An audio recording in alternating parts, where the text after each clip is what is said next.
Hello, hello, welcome back to another section of There by Tommy Orange. Hope that you're enjoying this one so far. We are going to get to the halfway point today, so that is fun. If you are just joining us for the first time, hi, I'm Julie. I read books over here. So if you're looking to start this one from the beginning, just go back a few videos. And if you like this book, give me a thumb so I know what kind of books you like to hear in the future, or comment what books you want me to read in the new year. I believe I will do one more book for 2023, or at least I'll start one once I'm back in the States. This one I'm finishing up while I'm in France here. So let's get back into it. We're on page 122 today, if you are in a paperback copy such as this one. And we're in the middle of Orville Redfeather's chapter after the page break. So let's go ahead. Today, the Redfeather brothers are going to get Loney a new bike. On the way, they stop at the Indian Center. Orville's supposed to be getting $200 to tell a story for a storytelling project he read about on Facebook. Luther and Loney sit outside in the hall while Orville is led into a room by a guy who introduced himself as Dean Oxidine. Dean sits Orville down in front of a camera. He sits behind the camera, crosses his legs, leans in toward Orville. "Can you tell me your name, your age, and where you're from?" Dean asks. "Okay. Orville Redfeather, 14, Oakland." "What about your tribe? Do you know what tribe you are?" "Cheyenne, from our mom's side." "And how'd you find out about this project?" "Facebook. Said it paid $200? "That's right. I'm here to collect stories in order to have them available online for people from our community and communities like ours to hear and see. When you hear stories from people like you feel less alone. When you feel less alone, and like you have a community of people behind you, alongside you, I believe you can have a better life. Does that make sense?" "Sure." "What does it mean to you when I say story?" "I don't know," Orville says. Without thinking about it, he crosses his legs like Dean. "Try." "It's just telling other people something that happened to you." "Good. That's basically it. Now, tell me something that happened to you." "Like what?" "That's up to you. It's just like you said. It doesn't have to be a big deal. Tell me something that's happened to you that stands out, that you thought of right away." "Me and my brothers. How we ended up with our grandma, who we live with now. It was after the first time we thought our mom overdosed." "Would you mind talking about that day?" "I barely remember anything from when I was younger, but I remember that day perfectly. It was a Saturday, so me and my brothers had been watching cartoons all morning. I went to the kitchen to make us sandwiches, and I found her face down on the kitchen floor. Her nose was all smashed into the floor and bleeding, and I knew it was bad because her arms were curled up at her stomach like she'd fallen down on top of them, which meant she nodded out walking. First thing I did was send my brothers to the front yard. We were living off of 38th then, in a little blue house with this tiny gated patch of grass, and we were still small and young enough to like playing on. I got out Mom's makeup mirror and put it under her nose. I'd seen that on a show, and when I saw that it barely fogged up, I called 911. When they came, because I told the operator about how it was just me and my brothers besides our mom, they came with 2 cop cars and a CPS worker. He was this old Indian guy I never saw except for that one time.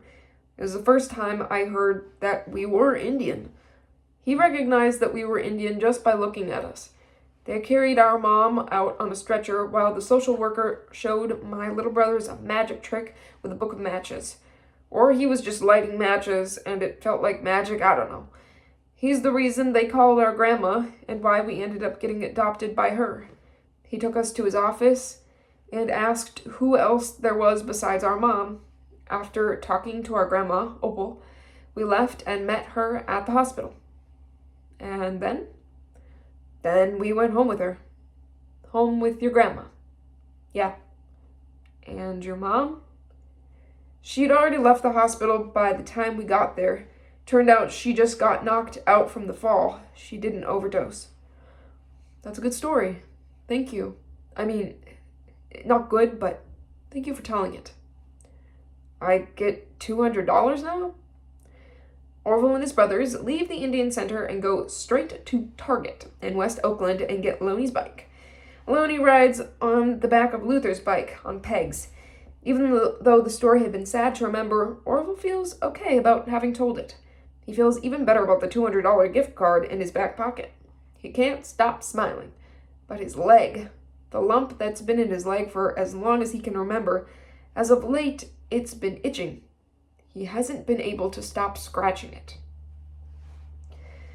Some shit just went down in the bathroom, Orville tells Luther when he gets outside Target. Isn't that what it's supposed to do? Luther says. Shut the fuck up, Luther, I'm serious, Orville says. What, you didn't make it in time? Luther says. I was sitting there in the stall, picking at the thing. You remember that lump I got? I felt something poking out of it. So I just pulled one out, put it on top of some folded up toilet paper, and then went back in and got another one. Then one more after that. I'm pretty sure they're spider legs, Orville says. Luther says and laughs, at which point Orville shows him a neat pile of folds of toilet paper. Let me see, Luther says. Orville opens up the folds of toilet paper and shows Luther. What the fuck? Luther says. Right out of my leg, Orville says. Are you sure it's not like splinters? Nah, look where the leg bends. There's a joint and a tip, like the end of a leg where it gets skinnier. Look. That's fucked up, Luther says.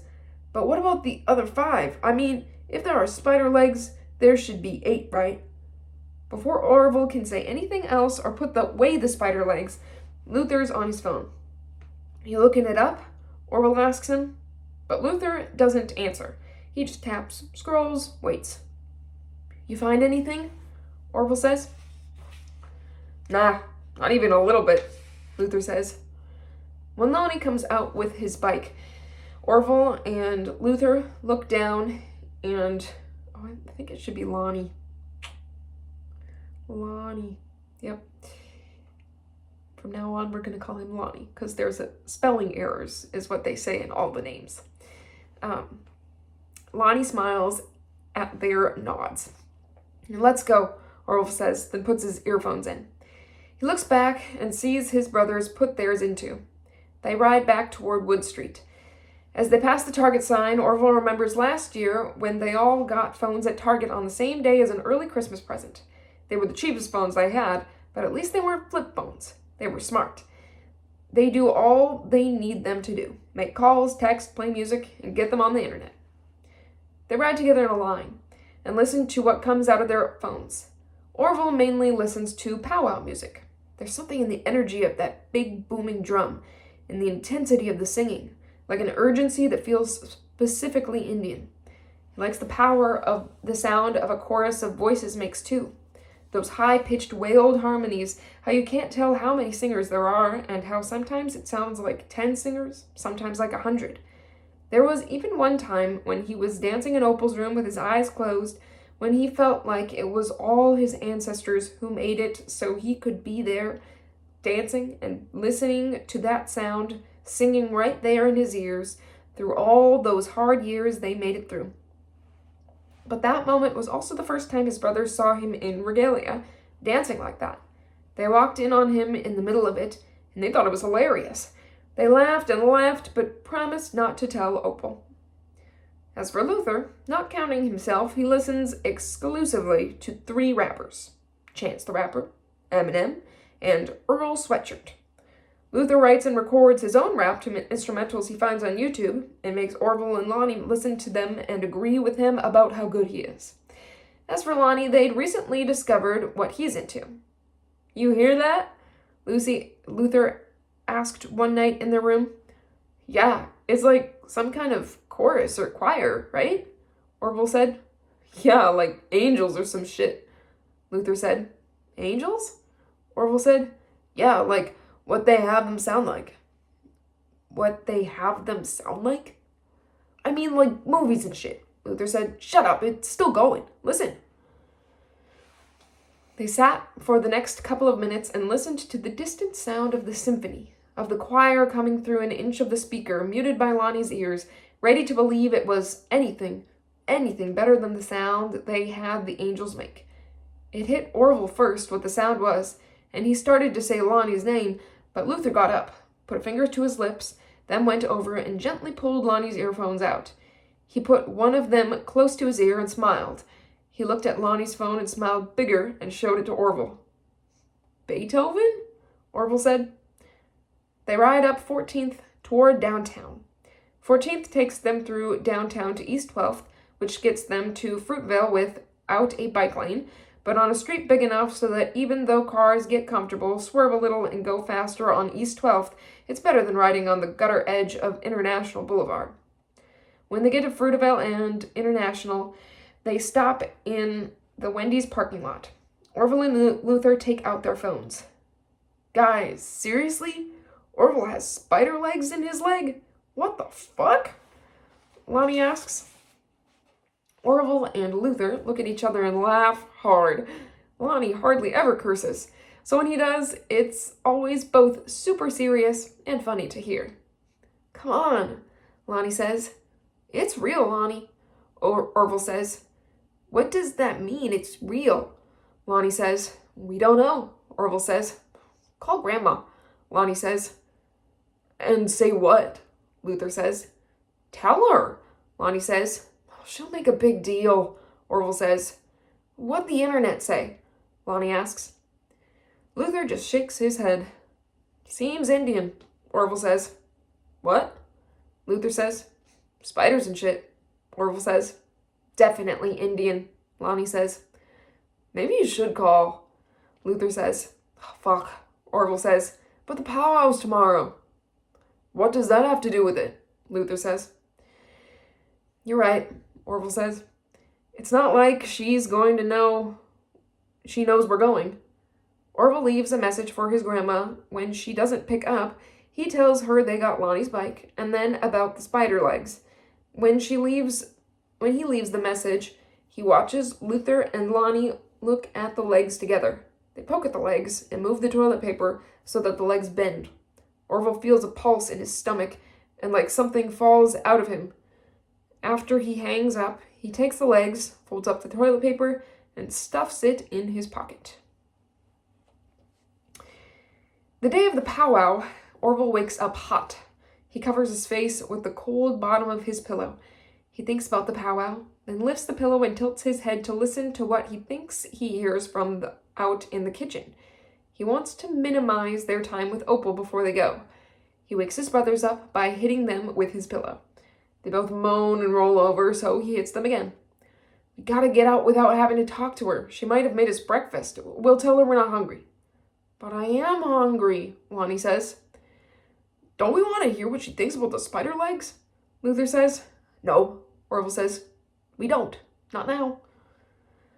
"I really don't think she'll care we're going to the powwow," Luther says. "Maybe," Orville says. "But what if she does?"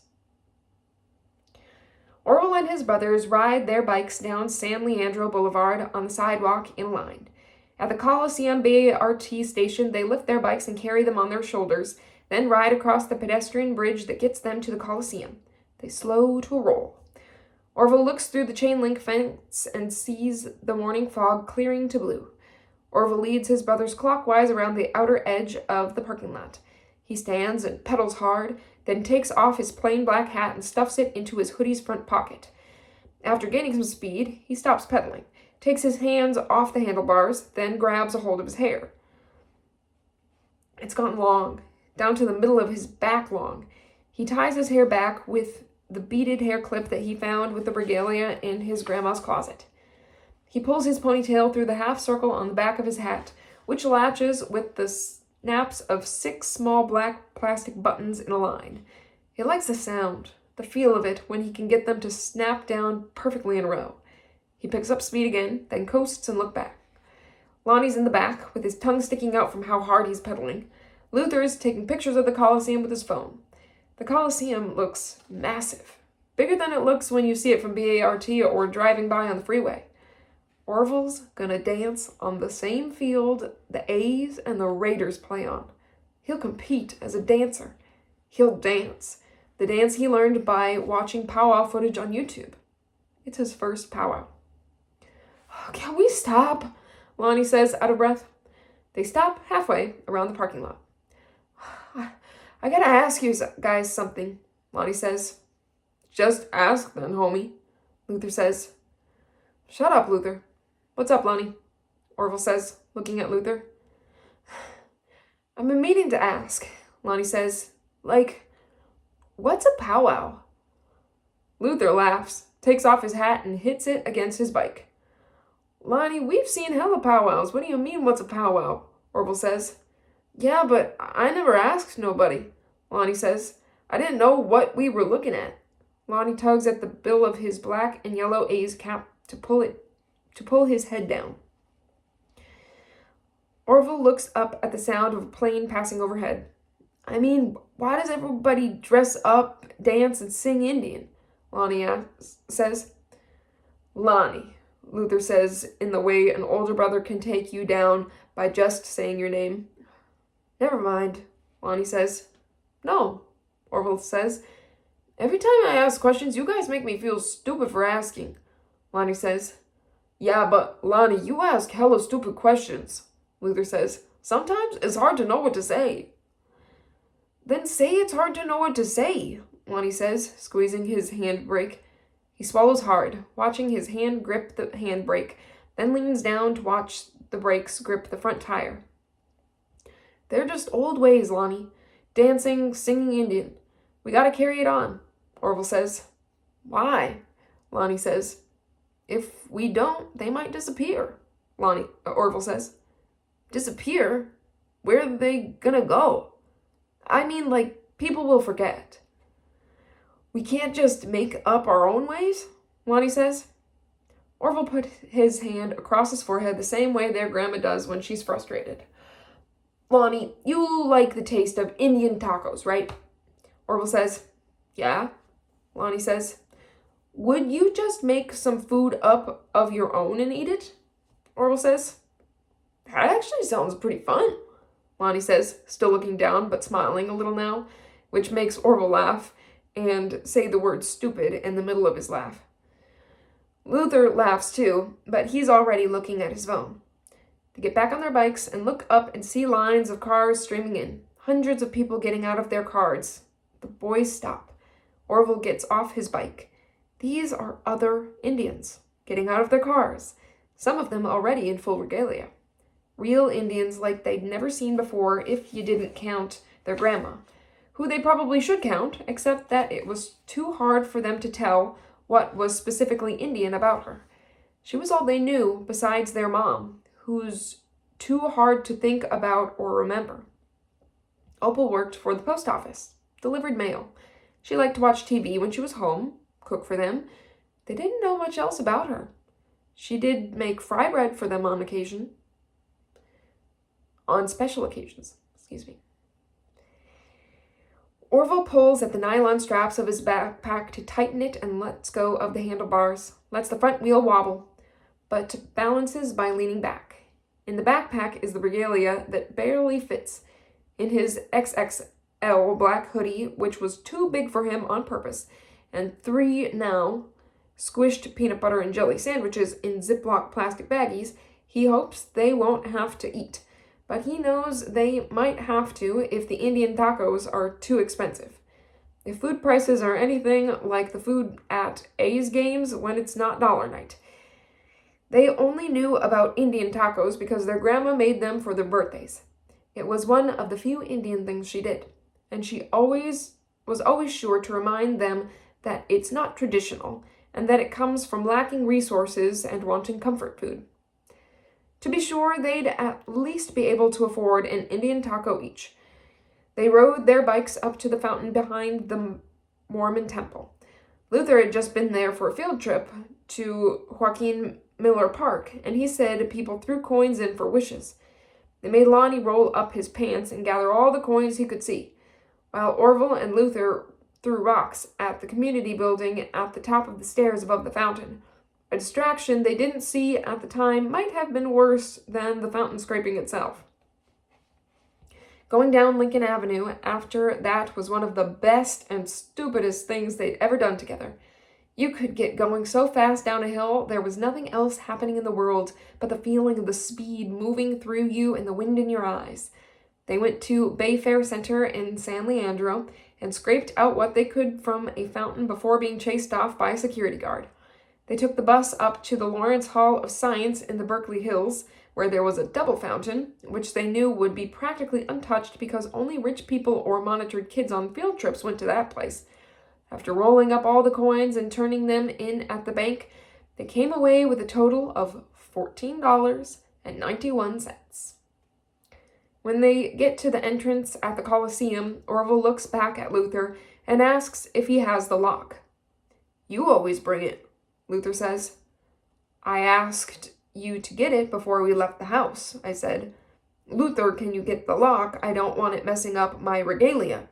"You seriously didn't bring it? Fuck, what are we gonna do? I asked you right before we left the house. You said, yeah, I got it." "Luther, you said, yeah, I got it." "I must have been talking about something else," Luther says. Orville breathes out the word "okay" and signals for them to follow him. They hide their bikes in some bushes on the other side of the Coliseum. "Grandma'll kill us if we lose our bikes," Lonnie says. Well, there's no not going," Orville says, "so we're going." And that's the end of Orville's chapter. They're going to the powwow. All right. We have an interlude here on page 134. What strange phenomena we find in a great city. All we need to do is stroll about with our eyes open. Life swarms with innocent monsters. That's a passage from Charles Baudelaire. Powwows. For powwows, we come from all over the country. From reservations and cities, from rancherias, forts, pueblos, lagoons, and off-reservation trust lands. We come from towns on the sides of highways in northern Nevada with names like Winnemucca. Some of us come all the way out from Oklahoma, South Dakota, Arizona, New Mexico, Montana, Minnesota. We come from Phoenix, Albuquerque, Los Angeles, New York City, Pine Ridge, Fort Apache, Gila River, Pitt River, the Osage Reservation, Rosebud, Flathead, Red Lake, San Carlos, Turtle Mountain, the Navajo Reservation. To get to powwows, we drive alone and in pairs on road trips. We caravan as families, piled in station wagons, vans, and in the backs of Ford Broncos. Some of us smoke 2 packs a day if we're driving, or drink beer continually to keep ourselves occupied. Some of us who gave up that tired life on that long red road of sobriety, we drink coffee. We sing, pray, and tell stories until we run out. We lie, cheat, and steal our stories, sweat, and bleed them out along the highway until that long white line makes us quiet, makes us pull over to sleep. When we get tired, we stop at motels and hotels. We sleep in our cars on the side of the road, at rest stops and truck stops, in Walmart parking lots. We are young people and old, every kind of Indian in between. We made powwows because we needed a place to be together. Something intertribal, something old, something to make us money, something we could work toward for our jewelry, our songs, our dances, our drum. We keep powwowing because there aren't very many places where we get to all be together, where we get to see and hear each other. We all came to the big Oakland powwow for different reasons. The messy, dangling strands of our lives got pulled into a braid, tied into the back of everything we'd been doing all along to get us here. We've been coming from miles, and we've been coming for years, generations, lifetimes, layered in prayer and hand-woven regalia, beaded and sewn together, feathered, braided, blessed, and cursed. Big Oakland powwow. In the Oakland Coliseum parking lot for the big Oakland Powwow, there is one thing that makes many of our cars the same. Our bumpers and rear windows are covered with Indian stickers like, "We're still here," and "My other vehicle is a war pony," and "Sure, you can trust the government, just ask an Indian." Custer had it coming. We do not inherit the earth from our ancestors. We borrow it from our children. Fighting terrorism since 1492. And my child didn't make the honor list, but she sure can sing an honor song. There are Schimmel Sister stickers and Navajo Nation stickers, Cherokee Nation stickers, Idle No More, and AIM flags duct taped to antennas. There are dream catchers and tiny moccasins, feathers, and beaded miscellany hanging from rear view mirrors. We are Indians and Native Americans, American Indians and Native American Indians, North American Indians, Natives, NDNs, and Indians, status Indians and non-status Indians, First Nations Indians, and Indians so Indian we either think about the fact of it every single day or we never think about it at all. We are urban Indians and indigenous Indians, res Indians, and Indians from Mexico and Central and South America. We are Alaska Native Indians, Native Hawaiians, and European expatriate Indians, Indians from 8 different tribes with quarter blood quantum requirements, and so not federally recognized Indian kinds of Indians. We are enrolled members of tribes and disenrolled members, ineligible members, and tribal council members. We are full blood, half-breed, quadroon, eighths, 16th, 32nds, undoable math, insignificant remainders. Blood. Blood is messy when it comes out. Inside, it runs clean and looks blue in tubes that line our bodies that split and branch like Earth's river systems. Blood is 90% water, and like water, it must move. Blood must flow, never stray or split or clot or divide, lose any essential amount of itself while it distributes evenly through our bodies. But blood is messy when it comes out. It dries, divides, and cracks in the air. Native blood quantum was introduced in 1705 at the Virginia colony. If you were at least half native, you didn't have the same rights as white people. Blood quantum and tribal membership qualifications have since been turned over to individual tribes to decide. In the late 1990s, Saddam Hussein commissioned a Quran to be written in his own blood. Now Muslim leaders aren't sure what to do with it. To have written the Quran in blood was a sin, but to destroy it would also be a sin. The wound that was made when white people came and took all that they took has never healed. An unattended wound gets infected, becomes a new kind of wound, like the history of what actually happened became a new kind of history. All these stories that we haven't been telling all this time, that we haven't been listening to, are just part of what we need to heal. Not that we are broken. And don't make the mistake of calling us resilient. To not have been destroyed, to not have given up, to have survived is no badge of honor. Would you call an attempted murder victim resilient? When we go to tell our stories, people think we want it to have gone different. People want to say things like sore losers and move on already, quit playing the blame game. But is it a game? Only those who have lost as much as we have seen the particularly nasty slice of smile on someone who thinks they're winning when they say, "Get over it." This is the thing.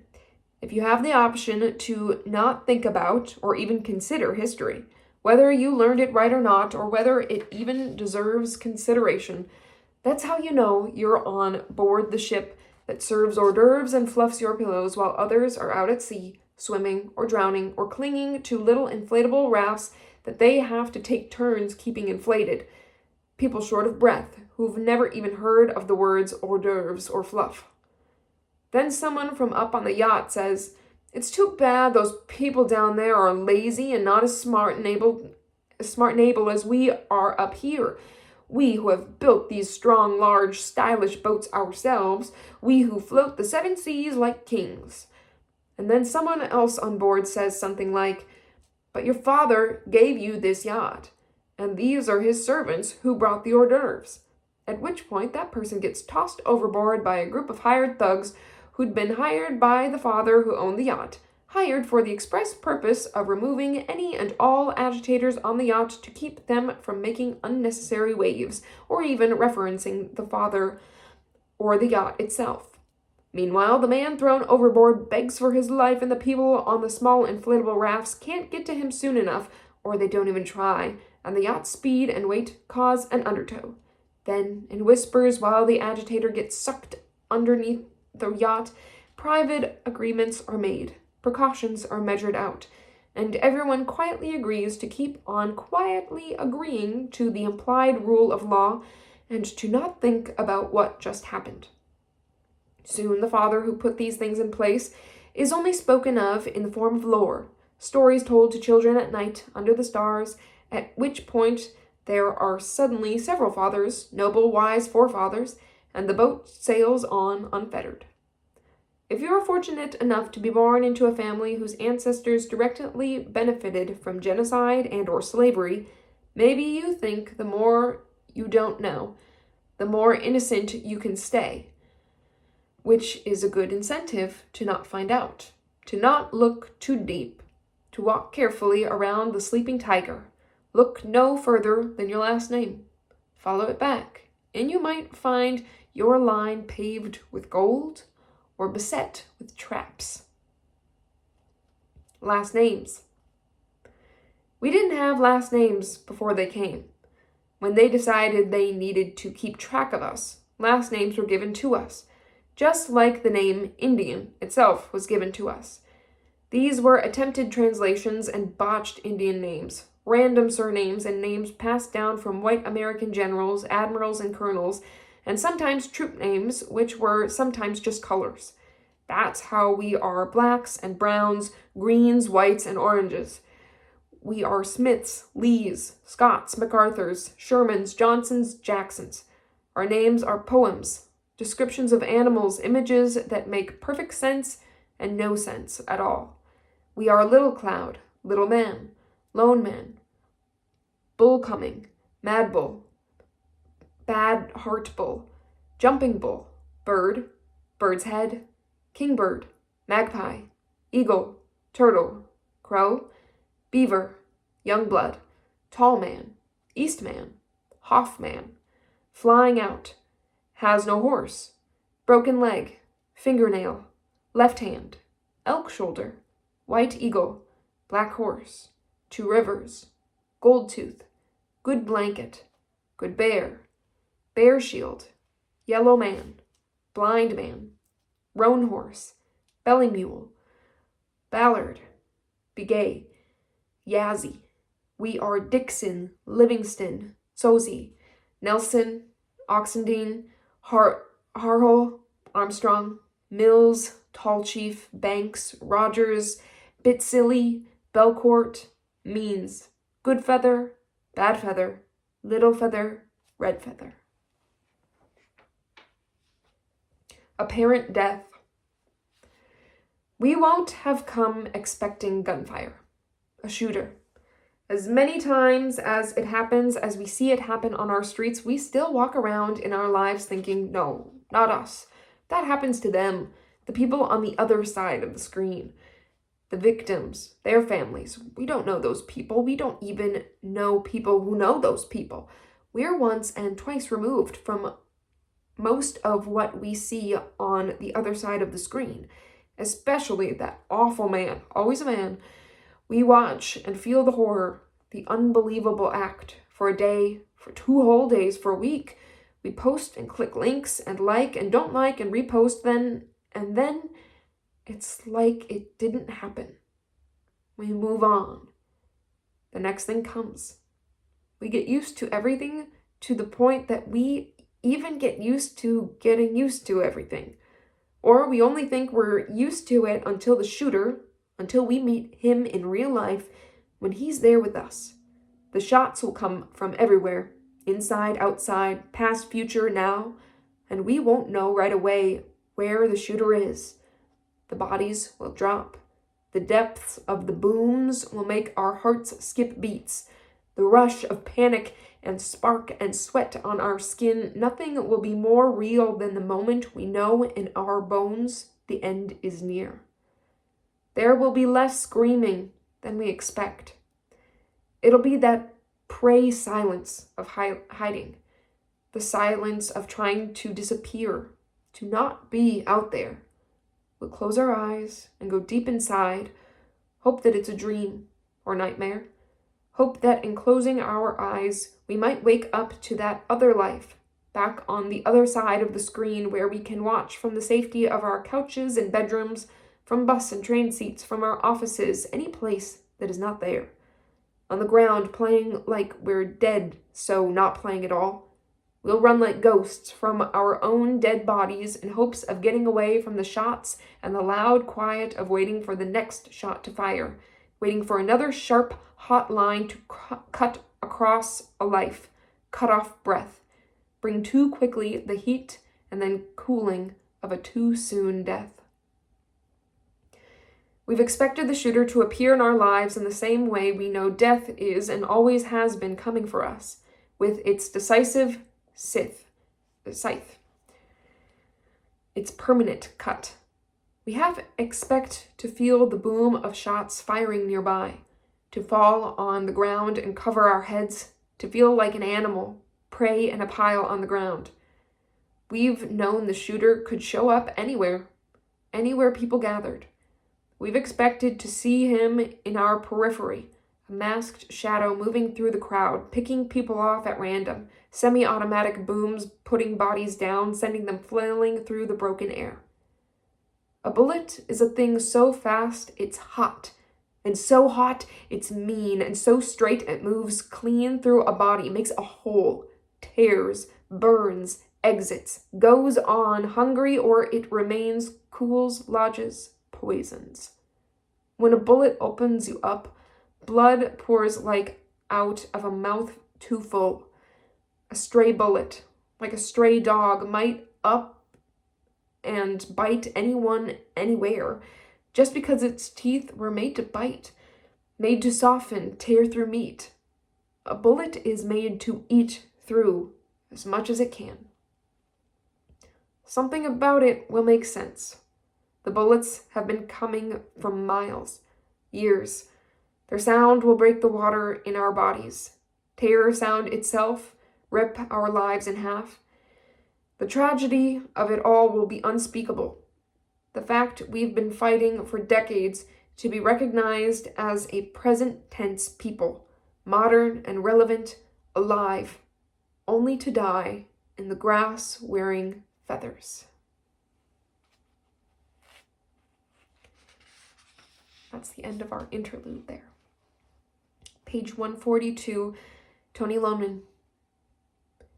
The bullets will come from the Black Hills ammunition plant in Black Hills, South Dakota.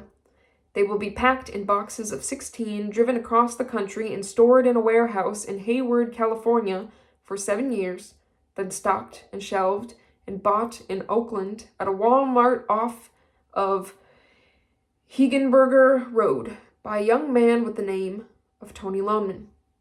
The 2 boxes of bullets will go into his backpack. He'll take them out again for security to check against the receipt at the exit. Tony will ride his bike down Hegenberger, across the pass and on the sidewalk past the gas stations and fast food chains. He'll feel the weight and hear the jangle of the bullets at every bump and crack. At the coliseum entrance, he'll take each of the boxes of bullets out and empty them into a pair of socks. He'll swing and throw the socks one at a time against the wall behind the bushes past the metal detectors. When he's done, he'll look back up at the moon, watch the fog of his breath rise between him and everything. His heart will be in his ears, thinking about the bullets in the bushes, the powwow, and wondering how he had wound up here under the moon, under the looming coliseum walls, hiding bullets in bushes. That's the end of Tony Loneman chapter there. Page 144, another chapter from Calvin Johnson. Just going to remind myself of the cast of characters. He is young man native, down on his luck, staying with Maggie, his sister. He owes money to his brother Charles, who's working with Octavio. All right. Calvin Johnson. When Calvin gets there, people are doing what they always do the first hour of every powwow committee meeting he's ever been to, making small talk and dishing up paper plates of catered Mexican food. There's a new guy there. He's big, and the only one without a plate. Calvin can tell he doesn't have a plate because he's one of those big guys who doesn't know how to carry his weight, how to own it. Calvin's on the bigger end of the spectrum himself, but he's tall and wears baggy clothes, so he comes off as big but not necessarily fat. Calvin sits down next to the big guy and gives him a slight general what's up type head nod. The guy lifts his head and waves, then seems to immediately regret the wave because he puts his hand back down as fast as it went up and gets out his phone like everyone does now when they want to leave without leaving. Blue is writing or doodling at the top of a yellow legal pad. Calvin likes Blue. Her and Maggie used to work together in youth services. She's who got Calvin the job even though he had no experience working with youth. She probably thought Calvin was a youth, or looks like one, with his Raiders shit and sad goatee. Blue's the head of the powwow committee. She'd asked Calvin to join the committee shortly after he got the job. Blue said they wanted fresh, new perspectives. They'd gotten this pretty big event-based grant and wanted to make this powwow big, compete with other big powwows out there. Calvin had stupidly said, "Call it the Big Oakland Powwow," in one of the meetings, and everyone loved it. He tried to tell them he was just joking, but they kept it anyway. Thomas, the custodian, comes in talking to himself. Calvin smells it right away. Alcohol fumes. Then, as if Thomas knows Calvin smells him, he walks right past him to the big guy. "Thomas Frank," he says, and sticks his hand out. "Edwin Black," he says.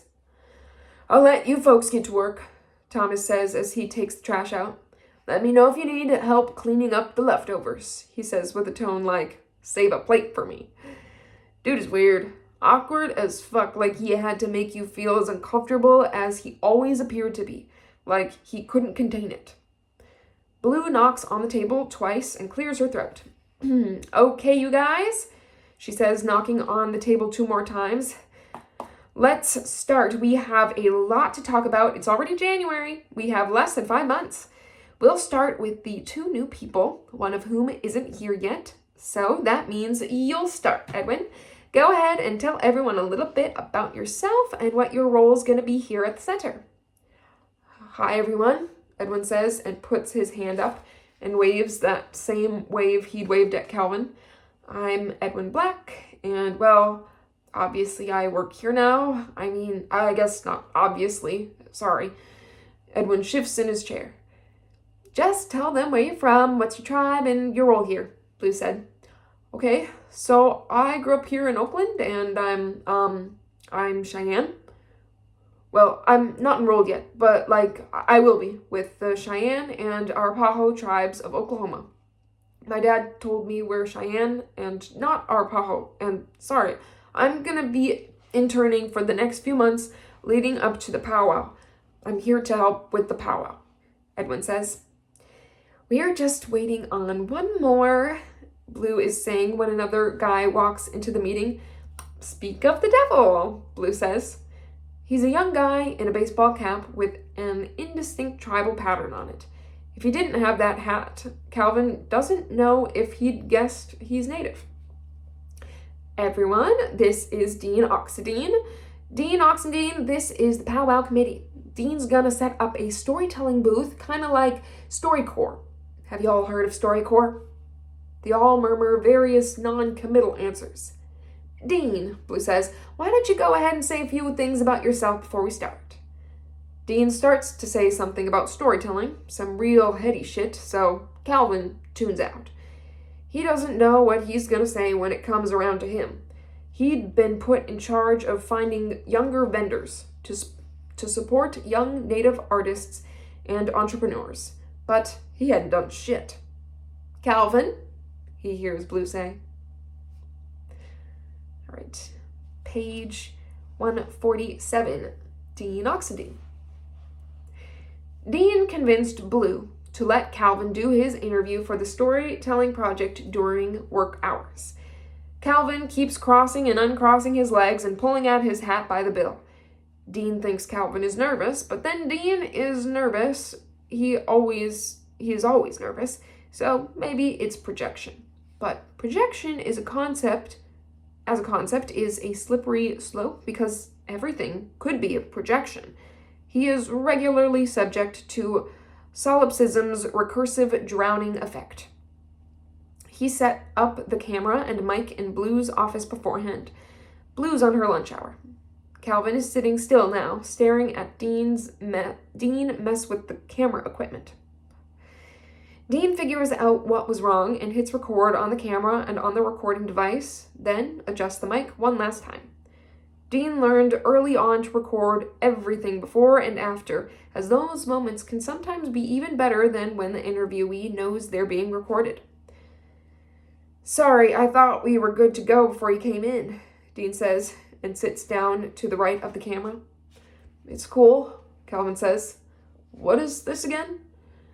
"You're going to say your name and tribe, talk about the place or places you've lived in Oakland, and then if you can think of a story to tell, like something that's happened to you in Oakland, that might give a picture of what it's been like for you for you specifically growing up in Oakland as a Native person, what it's been like." My dad never talked about being Native and shit to the point that we don't even know what tribe we are on his side. Our mom has Native blood on her Mexican side too, but she doesn't know too much about that either. Yeah, and my dad wasn't home hardly ever. Then one day he was really gone. He left us, so I don't know, I feel bad sometimes even saying I'm Native. Mostly, I just feel like I'm from Oakland. "Oh," Dean says. "I got robbed in the parking lot about to go to a powwow at Laney College. It's not really a good story. I just got fucking robbed in a parking lot and then I left. I never made it to the powwow, so this one coming up will be my first one." Dean isn't sure how to help him get to a story, and he doesn't want to force it. He's glad he's already been recording. Sometimes not having a story is the story.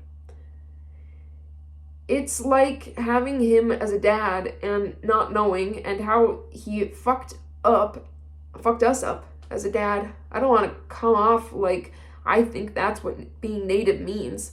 I know there's a lot of Natives living in Oakland and in the Bay Area with similar stories, but it's like we can't talk about it because it's not really a Native story, but then it is at the same time. It's fucked up. Yeah.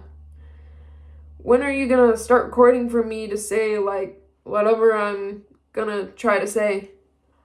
"Oh, I've already been recording." "What? Sorry, I should have told you. Does that mean you're gonna use anything I already said?" "Can I? I mean, I guess. Is this shit, your job?" "Kind of. I don't have another job, but I'm trying to pay all the participants out of the grant money I got from the city of Oakland. I think I'll make enough to get by," Dean says. And then there's a lull, a silence neither of them knows how to recover from. Dean clears his throat. "How'd you end up working here?" Dean says. "My sister, she's friends with Blue. So you don't feel any kind of Native pride or whatever?" "Honestly, yeah. I just don't feel right trying to say something that doesn't feel true. That's what I'm trying to get out of this whole thing. All put together all our stories, because all we got right now are reservation stories and shitty versions from outdated history textbooks. A lot of us live in cities now. This is just supposed to be a way to start telling this other story. I just don't think it's right for me to claim being Native if I don't know anything about it. So you think being Native is about knowing something? No, but it's about a culture and a history. My dad wasn't around either. I don't even know who he is. My mom's Native too, though, and she taught me what she could when she wasn't too busy working or just not in the mood. The way she said it, our ancestors all fought to stay alive, so some parts of their blood went together with another nation's blood and they made children. So forget them. Forget them even as they live on in us. Man, I feel you, but then again, I don't know. I just don't know about this blood shit. Page 151, Jackie Redfeather. Jackie and Harvey ride in Harvey's Ford pickup through a moon-purple desert on that stretch between Phoenix and Blythe on I-10. The drive so far has been full of long silences, Jackie maintains by ignoring Harvey's questions. Harvey is not the kind of man comfortable with silence. He's a powwow MC. It's his job to keep his mouth running.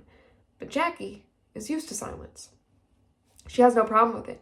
She'd actually made Harvey promise she wouldn't have to talk. That didn't mean Harvey wouldn't. You know, one time I got stuck out here in the desert, Harvey says, keeping his eyes fixed on the road in front of them. I'd been out drinking with some friends, and we wanted to go for a drive. A night like this would have been perfect. It's not even dark. That full moon on the sand like that, Harvey says, and looks over at Jackie, then rolls down his window and sticks a hand out to feel the air. Smoke? Jackie says. Harvey pulls out a smoke for himself and makes a vague grunting sound Jackie has heard other Indian men use before and knows means yes. I used to drink with these twins, Navajo guys. One of the twins didn't want the truck to smell like smoke. It was his girlfriend's truck, so we pulled over on the side of the highway. We'd brought a handle of tequila along. We drank too much of that, talked nonsense for a couple hours, then decided we needed to distance ourselves from the vehicle. We stumbled out into the desert. Ended up getting so far out we couldn't see the truck, Harvey says. Jackie isn't listening anymore. She always finds it funny, or not funny, but annoying actually, how much people in recovery like to tell old drinking stories. Jackie didn't have a single drinking story she'd want to share with anyone. Drinking had never been fun. It was a kind of solemn duty. It took the edge off, and it allowed her to say and do whatever she wanted without feeling bad about it. Something she always notices is how much confidence and lack of self-doubt people have. Take Harvey here, telling this terrible story like it's captivating. There are so many people she comes across who seem born with confidence and self-esteem. Jackie can't remember a day going by when at some point she hadn't wished she could burn her life down. Today, actually, she hadn't had that thought today. That was something. That was not nothing. And then, even though I can't remember having passed out on the desert floor, Harvey says, I woke up and the twins were gone. The moon hadn't moved too far, so not too much time had passed, but they were gone. So I walked toward where I thought we'd parked. It was all of a sudden real cold, like I'd never felt before. Like it's cold when you're near the ocean, like it's cold in San Francisco, that moist cold that gets to the bone. It wasn't cold before you passed out, Jackie says. This is where it gets weird. I must have been walking for 20 minutes or so, the wrong way, of course, farther into the desert. That's when I saw them. The twins? Jackie says, and rolls up her window. Harvey does the same. No, not the twins, he says. I know this is going to sound crazy, but it was two very tall, very white guys with white hair, but they weren't old. And they weren't so tall that it was freakish, just maybe like a 1.5 feet taller than me. This is the part where you tell me you woke up to the twins lying on top of you or something, Jackie says. I thought maybe the twins had slipped me something. I knew they were Native American church guys, but I'd done peyote before, and this was not that. I got maybe 10 or so feet away from them and stopped. Their eyes were big. Not in that alien way, just noticeably big, Harvey says. Bullshit, Jackie says. This story goes, Harvey got drunk in the desert and had a weird dream, the end. I'm not joking. These two tall white guys with white hair and big eyes, hunched shoulders, just staring off, not even at me. I got the hell out of there. And if that was a dream, then so is this, because I never woke up from it. You act like you're drinking your memory. You act like when you're drinking, your memory is what, reliable? True enough, but get this. When the internet came out, or when I started using it, I guess is a better way to put it, I looked up tall white guys in the desert in Arizona, and it's a thing. They're called the tall whites. Aliens, no joke. You can look it up, Harvey says. Jackie's phone vibrates in her pocket. She gets it out, knowing Harvey will think it's to look up these tall whites. It's an unusually long text message from Opal. I already assumed you would have told me if you found spider legs in your leg when we were younger or when I told you about Orville's, but that assumption doesn't make sense because I found spider legs in my right leg before everything happened with Ronald, and I never told you. I found those legs. I mean, until right now. I need to know if it happened to you. I feel like it has something to do with Mom. I read one website that said the tall whites are controlling America now. Did you see that? Harvey says. And Jackie feels sad for Harvey. And for Opal. And about these spider legs. If she'd ever found spider legs in her leg, she probably would have ended it right then and there. She suddenly feels so overwhelmed by all of it that she gets tired. This sometimes happens to Jackie, and she feels grateful when it does because most of the time her thoughts keep her up. I'm gonna get some sleep, Jackie says. Oh, okay, Harvey says. Jackie leans her head against the window. She watches the white highway line stream and waver. She watches the lines of telephone wires rise and fall in waves. Her thoughts wander, loosen, reach out aimlessly. She thinks about her back teeth, her molars, how they hurt every time she bites into something too cold or hot. She thinks about how long it's been since she's been to the dentist. She wonders about her mom's teeth. She thinks about genetics and blood and veins and why a heart keeps beating. She looks at her head leaned against her head's dark reflection in the window. She blinks an erratic pattern of blinks, which ends with her eyes closed. She falls asleep to the low drone of the road and the engine's steady hum. And that's the end of Jackie's chapter there, and it's where we will end this section as well, starting next time with part 3, Return. So I hope you will join me for that. But in the meantime, I hope you enjoy this section, and I will see you then. Bye.